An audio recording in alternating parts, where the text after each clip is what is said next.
Hey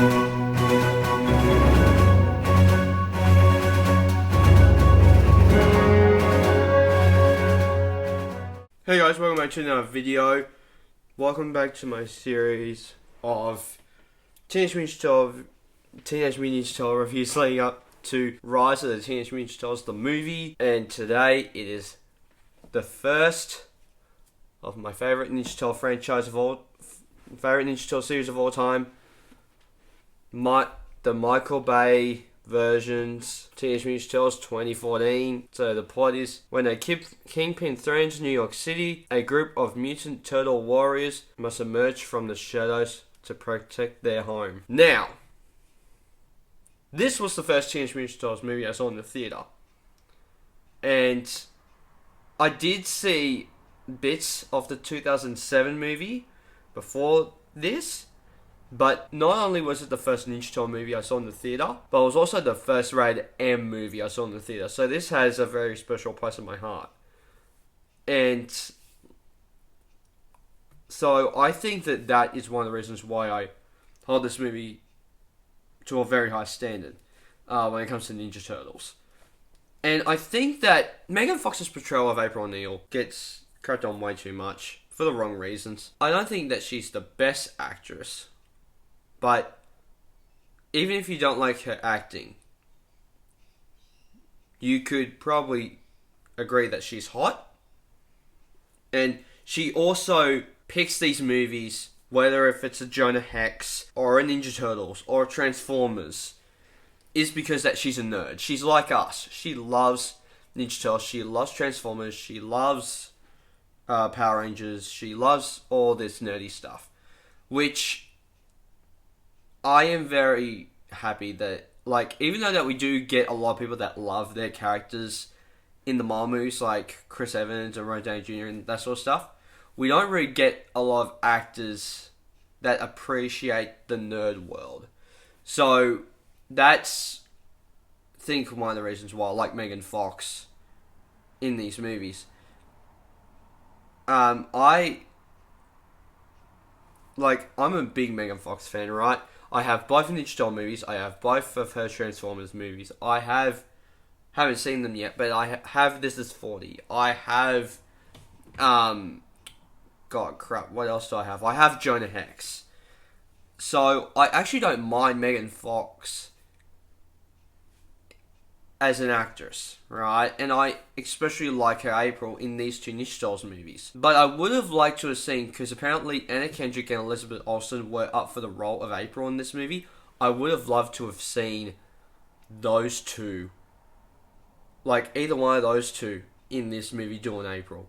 I think Anna Kendrick would have been a little bit more perfect for April. I can see Elizabeth Olsen doing April, but I think that out of those three picks, even though they'll love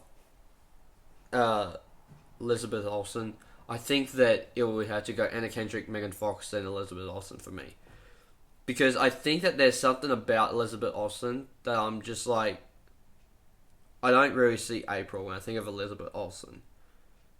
Like, I think that, because she's perfect as Scarlet Witch in the Marvel movies, but I think that there's something about Anna Kendrick that screams April O'Neil to me.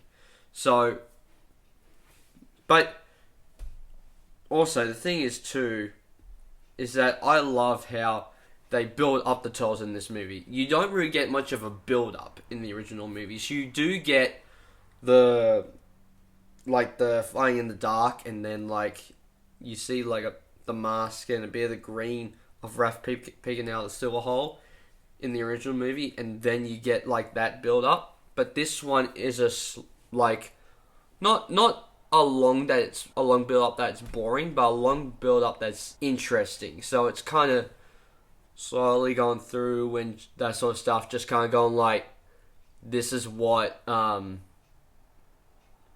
we're trying to do type thing.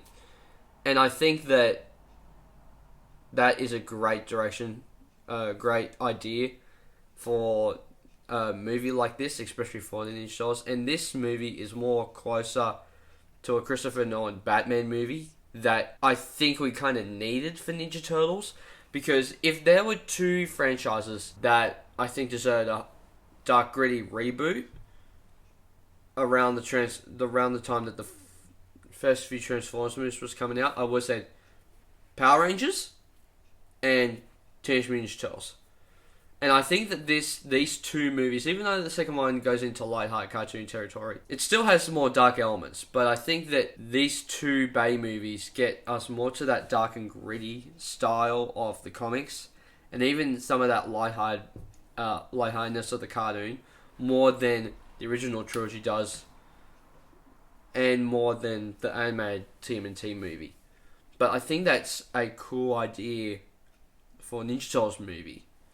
That's such a unique thing. And the origin story didn't bother me. Like, it's similar to the IDW comics and that sort of stuff, but I think that's one of those things where it's like, people haven't really been reading the IDW comics around the time that the movie came out, so people were just yelling at the internet, yelling on the internet, going like, why the hell would you change this?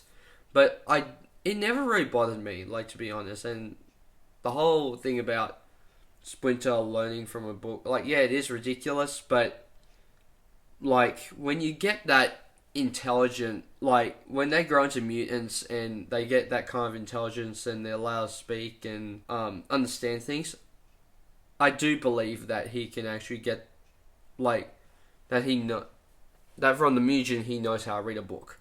So that didn't really bother me as much. And I also love how they made the sewer basically look like their own bat cave in some aspects, which is really cool. They even dial that up more in Ninja Turtles Out of the Shadows, which I think is a really, really cool idea. And I think that the action scenes are really cool. Like, the subway scene is really cool. You actually see them win.